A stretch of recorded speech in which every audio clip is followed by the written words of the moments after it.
राम राम किसान भाइयों, स्वागत है चैनल ऑर्गेनिक फार्मर में। मैं हूं आपका किसान दोस्त नितिन काजला। और भाई आज की जो ये वीडियो है ये एक शुरुआत है, एक छोटी सी 6-7 दिनों की जैविक यात्रा मैं शुरू करने वाला हूं। फेसबुक पे पोस्ट भी किया था, कई सारे ग्रुपों में पोस्ट किया था, कई सारे किसान साथी इस यात्रा में मुझे मिलने वाले हैं और आपको रेगुलर बहुत सारी वीडियोज़ मिलने वाली हैं। बड़ी अच्छे प्रगतिशील किसानों ने बहुत मेहनत कर रखी है, उन सबको आप मिलने वाले हो। तो आज मैं आया हूं भाई सत्यदेव आर्य जी के पास में, जो पिछले 1.5-2 सालों से पूर्ण तरीके से जैविक प्राकृतिक खेती करते हैं और अपना लगभग 2 या 3 एकड़ में अब शुरू कर चुके हैं। वर्तमान में 5 एकड़ हो चुका है। बहुत बढ़िया, बहुत बधाई। तो भाई से मैं जानूंगा पूरा कैसे ये शुरू किया, क्या क्या फसलें करते हैं, कैसा इनका अनुभव है। तो चलिए फिर सत्यदेव भाई से मिलते हैं। तो भाई जी बहुत स्वागत है चैनल में। धन्यवाद, बहुत धन्यवाद। मुझे ये बताइए भाई, आप अच्छी खासी जॉब करते थे, घर पे आए और ये जैविक खेती का, प्राकृतिक खेती का फितूर कैसे जागा? सबसे पहले तो आप सभी का बहुत स्वागत है महाशय जी जैविक कृषि फार्म में। ये ग्राम दादरी सकौती टांडा के पास स्थित है।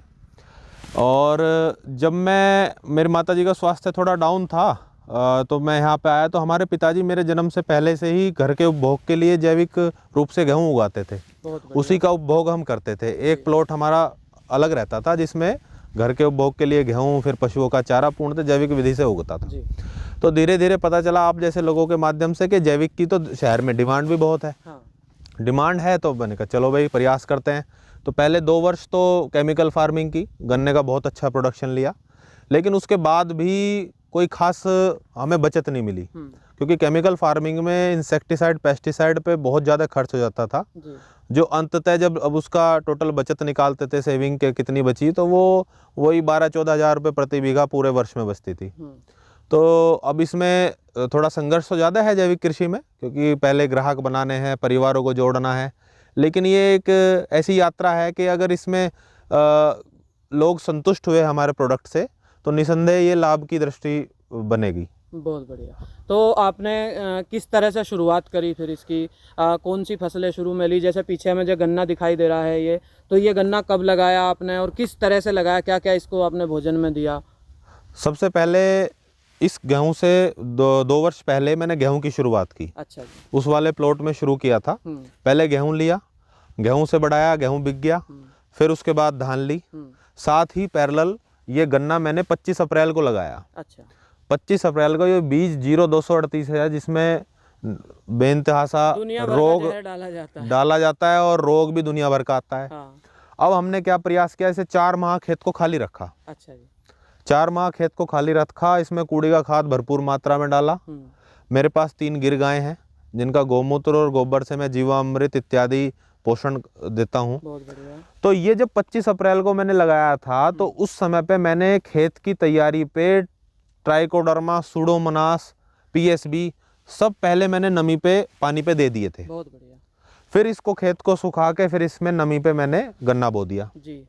जब गन्ना बो दिया तो उसका उत्पादन सही आया। ठीक है। फिर इसमें आ गया कनस्वा। अच्छा जी। कनस्वा जो होता है वो स्टार्टिंग का बहुत बड़ा रोग होता है। अब हम डर गए, हमें पता नहीं था। डॉक्टर ठाकुर धर्मपाल जी हैं, आपके सुभाष पालेकर जी प्राकृतिक कृषि, इसको हम फॉलो कर रहे थे। हमने नीमास्त्र बनाया। अच्छा जी। गौमूत्र में नीम के पत्तों को सड़ाया जी। आप विश्वास नहीं करेंगे कि 3 दिन बाद ही कनस्वा की जो बढ़वार थी वो रुक गई और धीरे धीरे वो समाप्त हो गया। उसका अगर हम बेसिक जाने तो इसमें किसी भी प्रकार का कृत्रिम फर्टिलाइजर हमने यूज नहीं किए थे। उसका कारण है ताकि हमारा नीमास्त्र इस पे काम कर पाया। बहुत बढ़िया। तो आज आपके सामने है, ये लगभग 10 माह का गन्ना होने जा रहा है, 8-10 माह का। और अंदाजन मैं मान के चल रहा हूँ 250 से 300 कुंटल प्रति एकड़ के आसपास का उत्पादन भी ये देके जाएगा जी। और बढ़िया। अच्छा, तो इसका क्या करने वाले हो गन्ने का आप? इस गन्ने का हम गुड़ बनवाएंगे। बहुत बढ़िया। गुड़ जो भी प्राकृतिक प्रोडक्ट को पसंद करते हैं, या मेरे से कुछ परिवार जुड़े हुए हैं जिन्होंने मेरा चावल खरीदा है, जिन्होंने मेरा गेहूं खरीदा है अभी तक, जो मेरे सरसों के पीली सरसों के तेल के ग्राहक हैं, उन सभी के सामने मैंने रखा हुआ है। कुछ ऑर्डर मुझ पे आ चुका है, कुछ इस वीडियो के माध्यम से, आप जैसे लोगों के माध्यम से लोगों तक पहुंचेगा। तो कोई भी अगर जैविक गुड़ का इच्छुक है तो फरवरी के मध्य में मैं इसका गुड़ बनवाऊंगा और ऑर्डर के साथ साथ इसका प्रोडक्शन करेंगे।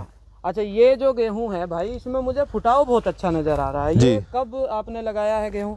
ये लगभग 35 दिन हो चुके हैं। ओके। और मैं आपको बताऊं, इसमें केवल एक जीवामृत पानी के साथ चलाया है। बहुत बढ़िया। और साथियों, ये थोड़ा धूप तेज है, इस वजह से कलर आपको फेडी लग रहा होगा। बहुत अच्छा कलर है इनका गेहूं का। अच्छा जी।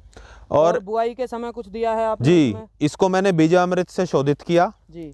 साथ ही मैंने इसमें कूड़ी के खाद में हाँ जी। ट्राइकोडर्मा, सुडोमोनास, इन सबको मल्टीप्लाई करके 2-3 दिन पर्याप्त नमी में, तब उसको इसमें बुआई के समय बखेरा और बीज को बीजामृत से शोधित करके तब इसकी बुआई की, जिसकी वीडियो मैंने और अपने फेसबुक प्रोफाइल महाशय जैविक कृषि पे लगाई हुई है। मैं भाई के फेसबुक प्रोफाइल का लिंक डिस्क्रिप्शन में डाल रहा हूँ साथियों, आप वहाँ से सत्यदेव भाई से जुड़ भी सकते हैं और जो भी आपको जैविक उत्पादों की आवश्यकता है आप भाई साहब से बात करके और उनको ले सकते हैं। बहुत सुंदर। अच्छा, आगे मुझे आपकी दूसरी फसल दिखाई दे रही है, सरसों। जी, ये पीली सरसों है। चलिए उस तक पहुँचते हैं। अच्छा जी, ये कब लगाई है? इसको आज 40 दिन हो चुके हैं। ठीक है जी। ये पीली सरसों। हाँ। अब इसके जीवामृत इसका तैयार है जी। कल या परसों में पानी के साथ इसमें जीवामृत चलाया जाएगा। बहुत बढ़िया। ये पीली सरसों मुख्यतः उन परिवारों की मांग पर लगाई गई है जिन्होंने मुझसे कहा कि भाई गेहूं ले लिया आपसे, चावल हो गया, गुड़ हो गया, तेल और हो जाए। तो मैंने उनसे पूछा बताओ पीली लोगे या काली लोगे? हाँ। तो उन्होंने कहा कि हम तो पीली लेंगे। ठीक है जी। मैंने ठीक है जी, फिर मैं पीली लगाता हूँ। तो ये 1 एकड़ का प्लॉट है जी। इस 1 एकड़ के प्लॉट में मैंने पीली सरसों लगाई है। बहुत बढ़िया जी, बहुत बढ़िया। और ये अंदाजन कब तक तैयार हो जाएगा सरसों का तेल, अगर कोई लोग सरसों का तेल लेना चाहते हैं तो? ये अमूमन मार्च के फर्स्ट वीक में पक जाएगी। जी जी, बहुत बढ़िया। और तेल अप्रैल में मिल जाएगा? तेल मध्य मार्च के बाद कभी भी समय के अनुसार मैं अपनी फेसबुक प्रोफाइल से ऑर्डर लूंगा और इस वीडियो के माध्यम से मेरा नंबर रहेगा, कोई भी जो इच्छुक हो। नंबर भाई का डिस्क्रिप्शन में आपको मिल जाएगा साथियों। अच्छा, तो ये जो जैसे अब आप कह रहे हो कि ये वाला खेत भी अब आप इसमें इसे ऑर्गेनिक में ही कर रहे हो? जी, ये सेमी ऑर्गेनिक था। मैंने इसमें जो गन्ना था, पेडी थी, इसमें मैंने कोई किसी भी तरह का रासायनिक कीटनाशक या कोई फंगिसाइड नहीं डाला था। बस पौधे में ही शुरू में जो पौधे में डाला था वही था। ये टारगेट था कि मैं इसको जैविक कन्वर्ट करूंगा तो क्यों ना इस फसल को ले लूं। इस फसल के लिए जब मैंने ले लिया तो अब मेरी तैयारी इसमें फिर से गेहूं बोने की है। बहुत बढ़िया। इसमें 226 गेहूं बोया जाएगा और वो भी स्वतः के उपभोग के लिए और जो इच्छुक ग्राहक हैं उनके उपभोग के लिए। तो सत्यदेव भाई जी, इतनी बढ़िया अच्छी चर्चा हमने करी, बड़ा बढ़िया बातें आपने बताई साथियों के लिए।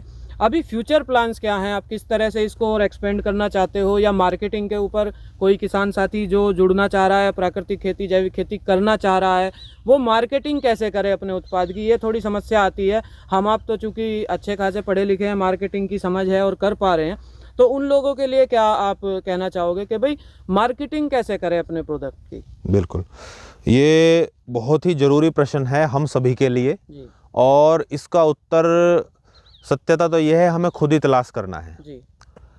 आज के समय में मार्केटिंग के लिए सोशल मीडिया एक ऐसा माध्यम है जिसमें अगर आप पूरी ईमानदारी और सत्यता के साथ आप की जाने वाली अपनी किसी भी क्रियाशीलता को दिखाओगे, कोई भी आप कार्यक्रम कर रहे हो, मान के चलिए मैं यहाँ पे जैविक कृषि कर रहा हूँ, तो जैविक कृषि कर रहा हूँ तो मैं एक माध्यम से लोगों के सामने प्रस्तुत करूँगा, देखिए जी मेरी ये जैविक कृषि है। मैं पूर्णतः ईमानदारी से गोवंश आधारित जैविक कृषि कर रहा हूँ। आप देख रहे हैं, मैं अपनी ईमानदारी का आपको परिचय दूँ। देखिए ये मेरा केमिकल का प्लॉट है। हाँ जी। इस केमिकल के प्लॉट में और इस जैविक प्लॉट में मैंने बीच में आप देख सकते हैं ये लगभग 10 से 12 फीट का गैप है। आपने वो छोड़ दिया है? वो मैंने पहले से ही छोड़ दिया था कि 12 फीट मिनिमम इसमें रहना चाहिए ताकि इसके कोई भी सब्सटेंस इधर ना आए। ऐसे ही सेम आप देख सकते हैं कि इसमें भी लगभग 3 मीटर 2.5-3 मीटर का इसमें है। बहुत बढ़िया। और सोशल मीडिया के माध्यम से तो आपके बाद में ग्राहक बनते हैं। सबसे पहले जो आपके ग्राहक हैं आपके हैं सगे संबंधी मित्रगण। बहुत बढ़िया। आप उनके पास जाइए, आप उनको नितिन भाई जी जैसे लोगों से सीखे कि इन्होंने कैसे धीरे धीरे शुरुआत की। छोटे छोटे सैंपल दीजिए, उनसे पूछिए कि क्या आपको अच्छा लगा। जब आपका पूर्णतः ईमानदारी से, पूर्णतः प्राकृतिक विधि से जब उगाया गया कोई भी प्रोडक्ट हो, चाहे गेहूँ, चावल, गुड़, सरसों का तेल, तो उसकी स्वाद ही अलग होगा। इसका उदाहरण मैं आपको दे दूँ कि जब गांव में कोई किसान अपने जो बिटोड़े होते हैं ना गोसे के, उस पे घिया लगा लेता है या पेठा लगा देता है, उसका स्वाद ही अलग होता है। तो सेम कंडीशन यहाँ पे है। जब आप इन जैविक प्रोडक्ट को उपभोग करोगे तो आप स्वतः समझोगे वास्तव में इसका मन, शरीर और आत्मा पे प्रभाव पड़ता है। तो किसान भाइयों, ये जो महाशय जी जैविक कृषि फार्म है, इसमें बड़ी खुशी मुझे होती है कि कहीं ना कहीं थोड़ा थोड़ा योगदान मेरा भी रहा, और समय समय पे जो चीज़ें मैंने बताई भैया ने बहुत अच्छे से उनको इम्प्लाई किया इसमें, और ये बहुत अच्छा आज की डेट में उत्पादन यहाँ पे आने लगा है। ग्राहक भी काफ़ी सारे जुड़ गए हैं भैया से, तो बहुत खुशी होती है। तो आपने ये सब इतना अच्छे से संभाला भाई जी, आप बधाई के पात्र हैं। और साथियों, वीडियो अगर आपको ये अच्छी लगी हो तो इसे लाइक करना, शेयर करना, चैनल को सब्सक्राइब कर लीजिए। जल्दी ही मिलूँगा कल या परसों अगली वीडियो में, क्योंकि अब ये यात्रा अनवरत चलती रहेगी, लगातार आपको वीडियोज़ मिलती रहेंगी, अब टोटा नहीं आएगा। अगली वीडियो तक के लिए नमस्कार, धन्यवाद।